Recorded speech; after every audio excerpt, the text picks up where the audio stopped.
ഒരു മാസത്തെ ക്രിസ്മസ് വെക്കേഷന് ശേഷം ക്ലാസ്സിലേക്ക് പോവാണ്. കുറച്ച് മടിയൊക്കെ ഉണ്ടെങ്കിലും അറ്റൻഡൻസിൻ്റെ കാര്യം ആലോചിക്കുമ്പോൾ തന്നെ അങ്ങോട്ട് പോകാമെന്ന് വിചാരിക്കും.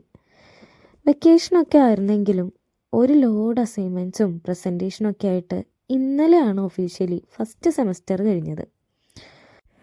പിന്നെ സൂര്യഭഗവാൻ വരുന്നതിന് മുന്നേ ബസ്സൊക്കെ കയറി ഞാൻ ക്ലാസ്സിലെത്തി.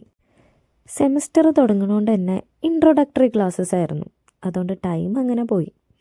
ക്ലാസ്സിൽ സാറ് മറൈൻ ഫിഷറീസൊക്കെ പഠിപ്പിക്കുമ്പം പുറത്ത് തകർത്ത മഴയും കാറ്റുമായിരുന്നു. പിന്നെ ബാക്കിയുള്ള കോഴ്സൊക്കെ വെച്ച് നോക്കുമ്പോൾ ഞങ്ങളുടെ കോഴ്സ് ഇത്തിരി ഇൻട്രസ്റ്റിംഗ് ആണെന്ന് എനിക്ക് തോന്നാറുണ്ട്. നമുക്കിടയ്ക്ക് ഫീൽഡ് ട്രിപ്പൊക്കെ ഉണ്ടാവും. പ്രത്യേകിച്ചൊന്നുമില്ല, കടലിലൊന്ന് പോണേനാണ്.